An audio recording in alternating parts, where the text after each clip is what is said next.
I wanted to take a moment to talk about my favorite budget closed-back headphones and what they do special and why I've kept them.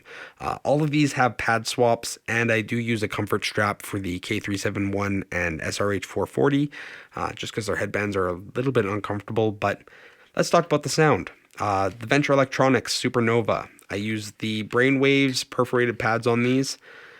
The bass guitar. Oh my gosh, the bass guitar. Guitar and bass guitar, it's textured. It sounds so good. Bass guitar is like kind of forward in the mix, and oh, it just does something special. It does something special for me. I really enjoy how this does it. It's not like muddied up. It's not like, I don't know, it does it in a way that it's inoffensive and it's enjoyable. I can listen to this for hours on end with no fatigue at all, and so comfortable. I love this headphone. I love this headphone.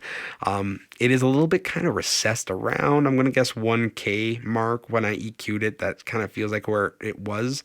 But otherwise, just awesome. Just awesome. The K371, what this does special that no other headphone in my collection can do other than, IEMs, sub bass. The sub bass in this, it's the only headphone I own that in Big Boy Kill Jill, you don't just like feel the sub bass, you hear it. It's so boosted I could hear it. It's a really enjoyable experience, honestly. I did truly enjoy it, and it's why I didn't sell it. I almost sold this headphone. Once I did the pad swap, I got the better seal, I got the better bass. I can't sell it now because that sub bass is special. Yeah, there's nothing like it. Yeah, there's nothing I own like it. So super dope.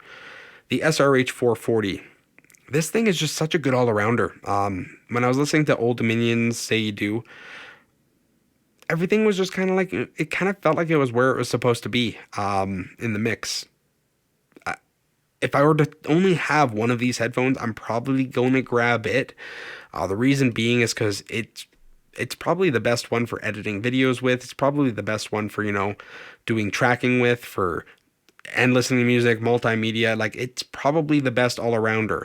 That being said, yeah, the comfort issue, I do use this comfort strap on it as well, and I did have to pad swap because the original pads, they were just too uncomfortable for me.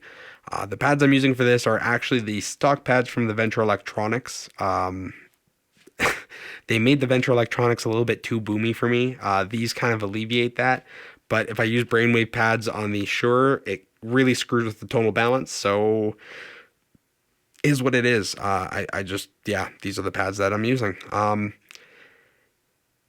I guess, yeah, none of these are stock, but I do think that all of these, even in their stock form, are worth looking into, 100% worth looking into.